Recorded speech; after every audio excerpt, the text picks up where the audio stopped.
Hi all, this is Skate, and this is the infamous M60, which has caused massive amounts of problems.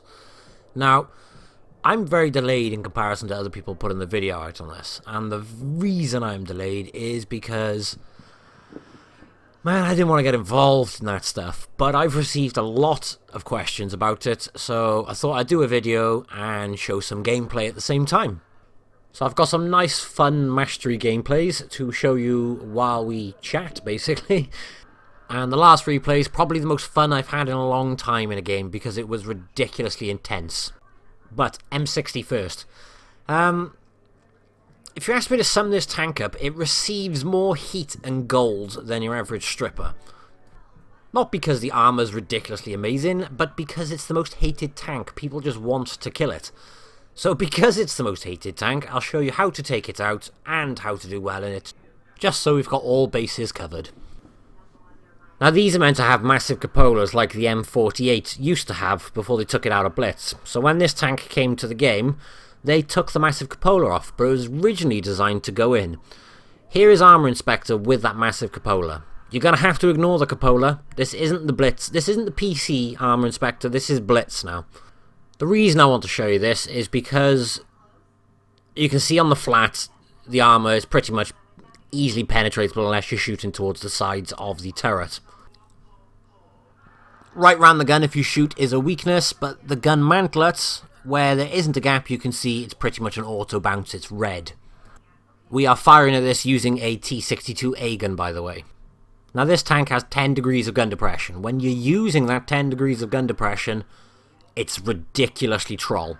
The upper plate is an auto bounce. The turret, if you imagine that cupola wasn't there, is pretty much red all the way around it, except for directly next to the gun mantlet and smack bang in the middle of the gun mantlet. So if you're shooting at this thing, just aim for smack bang in the middle of the gun, and you should penetrate without having to waste your gold ammo. Now obviously if the M60 driver is any good, they'll be wiggling like mad to try and produce more bounces. But if the gun depression is being used, approach with care. So let's have a look at some gameplay and I'll tell you what I know about this tank. So the reason most people have probably clicked this video is to wonder or to see if there's any mention as to why and how this tank was given out. Here's the straight answer. Nobody knows except Wargaming, and Wargaming will not be giving that information out. I asked them on the very first day this tank came out, what's going on, basically, and they told me directly they won't be giving out the algorithm as to why this tank was given out. As a result, many people have speculated, and there's been rumours as to why and how people got this tank. A lot of people have said is, oh, you need to spend over €1,000 to get it. Well, I haven't spent over €1,000, I got one. You need to buy X amount of certain tanks. My other half has got exactly the same premium tanks as me, except maybe one or two she hasn't got. And she hasn't got one, but I got one. I'm more active than her, she's not. So I think there was numerous different algorithms and criteria that need to be matched, to enable you to get it. Now, if you want my honest opinion, it probably has got a lot to do with how much is spent. I don't think it has to be extortionate amounts, but I'm assuming it's maybe consistent spending, I don't know. I think the biggest problem with this tank, or the biggest issue, it's not the fact that people have got it, it's the fact they don't know how they got it. And the fact other people don't know why someone else has got it and they don't. I honestly think people would have been a lot less peeved if it was just explained that, well, this tank was given to only this small amount of people because X, Y, and Z. I think a lot of people would have gone, fair enough, I know for a fact I'm not in that criteria, so I can't complain. Instead, what's happened is you've had, oh, it's for our loyal players, and then there's been a lot of people going, oh, hang on, I'm a loyal player, I've got just as many games as that guy, I've got premium time, I've got tanks, and it's caused a lot of confusion. So there's the straight answer, is I don't think we'll ever know. It is where it is. The important thing at the moment, it's the only positive note I can end on there, is you will have another opportunity to get this tank. Wargaming are going to be giving this away as a gift tank again. What they specifically told me is it will never ever be sold in the store, but there is opportunity to get it again in the future. I think the other thing, players who haven't got it are going, oh my friggin' god, there's a tier 10 premium tank. It's not a premium tank, and by no means does it make money like a premium tank. It's actually pretty bad at making money. As you would expect any tier 10 to, really. If you don't fire any premium heat whatsoever, you will make some credits. Reality is you do have to fire some heat, so as a result, you're going to lose money. Or make very little. I fired 2 or 3 heat in that round, and I only made 12,000 credits. So, onto the tank itself now. I'm going to be completely honest, people think, or say it's a very bad tank. Now, you saw the armour. Well, actually, before I even go into that, my biggest gripe with this tank is the turret doesn't sit correctly. You got any form of OCD, it will drive you scatty. Look, it's not sitting properly. It really annoys me. Aside from that, I actually really like this tank. I like it a lot. Now, I don't platoon much, so I don't really have a platoon partner to cover my back. And this tank is very nimble, very mobile. It can get around and do its business. In fact, this tank is my highest tier 10 win rate tank. Of all, I've got all tier 10s. Except the mouse, actually. I haven't bought the mouse. But, irrelevant. I've got the highest win rate in this tank of any of my other tanks. I don't know why. It just... You know when you just gel with a certain tank sometimes? That's this tank for me. It's everything I want the M48 to be. But this is more mobile. It traverses quicker. It accelerates quicker. And all you're doing is sacrificing some armour and 2 tons of weight, so you can't ram things as often, or you can't do as much damage ramming. And that frontal hull armour, which you lose, it's irrelevant when you're using your gun depression, because using the gun depression, the hull on that, or the upper hull plate, is completely an auto bounce zone. The sides are weak, and the back has literally no armour whatsoever, but it's an American tank. It's the same as every single American tank. If you can get to the back of that thing, or any other American tank, load your HE. I'd say the biggest weakness on this tank, or the biggest frustration, is how often your driver dies. It's like he's blocking every shell personally. I've played 100 battles so far in this tank, maybe a bit more, but I probably had to put my driver back in over 2/3 of those matches. And without its driver, this thing is a dead duck. You need to be using the gun depression, and you need to be moving in this. Like I said, it's an amazing snapshot tank, I will say that. Its snapshot ability is fantastic.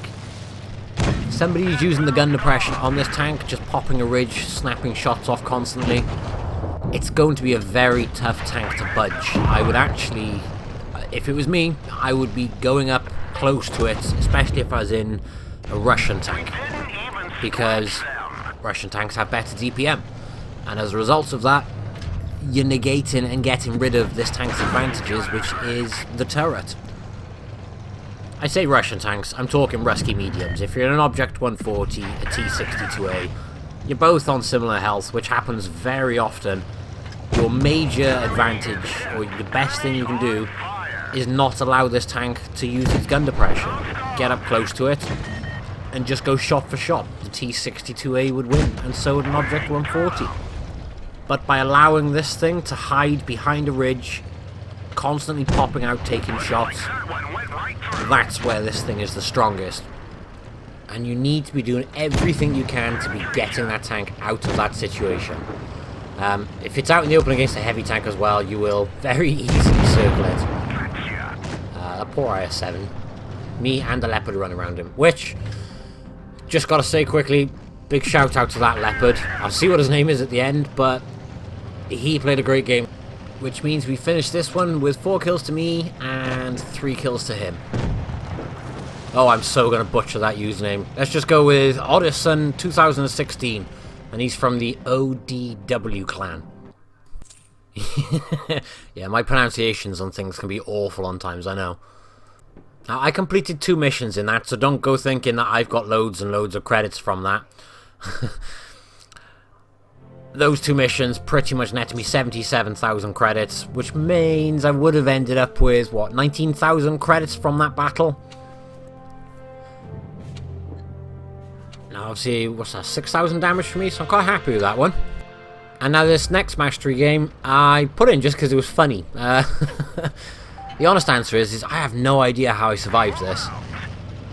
But trying to put this tank in situations constantly where I'm protecting my hull, or if I can't protect my hull, you'll see I'm reversing back onto ridges to try and increase the angle on it to increase the chance of bounces. Now here, I was intending to spot early. See if I can get some spots, and you can see we've got 1 bounce so far and 2 or 3 spots. And because this tank is very mobile, I do everything I can to try and spot as early as I can. And with that in mind, my equipment, I fit coated optics, obviously a compulsory medium caliber gun rammer, and vertical stabilizer. Provisions wise, I run with a case of cola for crew skills, improved fuel for 10% to engine power and turret speed, and then I also run the protective kit because, as I mentioned, the driver. Now, this, by the way, in the replay is where I thought, ah, crap, I am dead. There's an E100 in front of me, and there's a couple of tanks right behind me. You'll see I'm right down in this ridge, and I'm trying to use the angle of it to protect my hull as best I can, but I think he auto-aimed at my turret. I should have died there. I had an SU-122 on my butt and an E100 right in front of me. I can't get away from the grill was my logic at the time. You'll see I've gone back to APCR so I can keep him tracked, and I'm going for the ram. Now, there's 2 reasons in this. 1, I know I can do some good damage, and 2, he doesn't have the gun depression to get to my hull. So the only thing he can shoot at is my turret, which, as you can see, looks like it's hanging off the tank again, which really, really annoys me. And here's another example of that snapshot ability I mentioned. You don't really need to aim with this tank. With the vert stabs and the equipment, you just come out, you pop your shot, you get straight back into cover. That way I'm constantly on the move, and in theory I am reducing the chances of getting shot to bits. Just to finish off on the equipment side of things, my ammunition, I run 40 APCR, 11 heat and 6 HE. And for consumables, I run the repair kit, the multi-purpose restoration pack, and adrenaline. And you'll see here now that this T62A, he does the right thing, but it's only because they're so outnumbered. I'm using my gun depression, and rather than just let me use my gun depression constantly, he pushes me. And I'm out in the open, he's going to get his shots into me, no problem. But someone else got a shot into him then. I get 1 shot into him.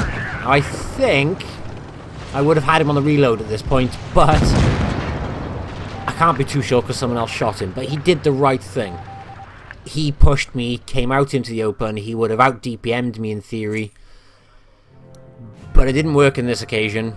14,000 net profits and 5,000 damage on that one. That poor E100 though. Why did he aim at my hull? He should have just shot my hull. This is what I was saying as well. Always go for the hull on this tank. Don't shoot the turret. It's ridiculously annoying. It could pen, it could bounce. Now, this game. Probably one of my favourite games I've played in a while. My plan here is to go to the middle and spot. I can spot early. And hopefully that gives the enemy team, or sorry, my team, the opportunity to see which way they need to be going. We got a hi there from a player, S1P401, so hi mate. So yeah, anyway, as I was saying, I'm going to go and try and spot to see what I can see. Now, anytime I'm on a fast tank, I'm on this map, I will go up to this ridge in the middle and I will try and spot. But on this occasion, there is a player on the enemy team called Frozen Nips. He is in the Object 140, and yes, he has an epic username. But it is because of that player that this was such a fun game. He's doing or it mirroring pretty much what I am doing. He shuts me down from being able to ridge shoot this. I can't really spend much time over the ridge. You'll see me bounce at IS-7, but I can't spend too much time sitting on that ridge because of that player. The second I pop up on that ridge, he would be able to shoot me over and over again. So you'll see he's doing pretty much the same thing I am doing. He's popping up on this ridge, he's looking for shots on me, making sure I'm not shooting on him, and then he's going for my team behind me, which is exactly what I'm doing to him. I'm making sure that he can't shoot me, or checking if I can shoot him, and when I can't, I will look for shots on the team. Pay attention to that E50, by the way, because I have no idea what he was trying to accomplish. He literally sits in front of all of those guns. That's not a clever move. But I have no idea why he tried to run out under the bridge knowing that we are all lit up. Look at the minimap, my entire team is here, so... it wasn't a good move. I noticed that we are getting flanked by a low health enemy by here as well, so I take it as an opportunity to come out and take him out. One shot doesn't finish him, but a ram does. Now, Frozen Nips, or Object 140 on the enemy team, noticed me moving and has come down to say hello. And there's another example of the snapshot ability on this tank, and how troll the turret is. But you can see, as I said at the start, he's pretty much playing the same as I am. What I'm trying to shoot, he's trying to shoot in the same sort of fashion. He sees me go down that way, he comes down to say hello. And you'll notice then, when I came back on the ridge, he was back up on the ridge. Now, he's gone back down because you'll notice my team down there, the grill, has pushed round to flank him, which means he was not looking at me, which means I can get a shot in. Now, he's coming back up because obviously he doesn't want to get shot on the side, and down by there, the IS-7 has already taken care of our grill. But the Object 140 can't get me from here, so it means we can go and take out this IS-7. They got ridiculous front plates. They are so bouncy. And when you're looking down, it's not an issue. But on the flat, I will be honest, I'd probably load gold to try and pen the IS-7. Now, I'm kind of stuck on a ridge a bit here, so I thought I'm going to track him and then get back up. I won't do damage. You don't always need to be doing the damage as long as I was covering myself from being chased. And it also means I can get myself back onto this ridge to protect my hull. And I attempt another shot at Frozen Nips, but I didn't get enough gun depression and his shot bounced. Like I said, this turret is really troll. So you'll see he's coming out to try and get me again, which means I do have to duck down to miss the shot. And then on the flank is this Jagdpanzer E100 then. We are technically losing this at the moment, 3-4. The Jagdpanzer's coming for me, and our IS-7 has gone for Frozen Nips. I would just say the Object 140, but his username is so much cooler. Also notice the arrow behind me. There is an E100 flanking, so I can't deal with that Jagdpanzer anymore because I've got to deal with this guy. Again, I didn't do any damage with that shot, but it did give me the ability to basically get round him. Now, I'm stuck, so the only thing I can do is turn to try and scrape, and he does only do damage. Our IS-7 is not doing well, I'm going to assume, at this point, because the team is raging at him. And then, well, I think he dies in a second, which means they proceed to rage at me. You'll see again, I am going to try and go for his track, which, double bonus, I got his track and I set him on fire. And it gives me just enough time to reload and get that shell into him. Sadly though, he got a very, very healthy shell into me. But I reload a damn sight quicker, so that's the Jagdpanzer 100 out, and also my friendly IS-7 is out. So it is me versus Frozen Nips. He is 2 shots to kill, I am 2 shots to kill. It gets pretty intense from here. Now he gets a shot into me, and I dunk my shot in return. Now, he's going to need a pretty high roll to kill me with his shot. But he's come out here expecting to be able to, bounced off me, which means I got one in return.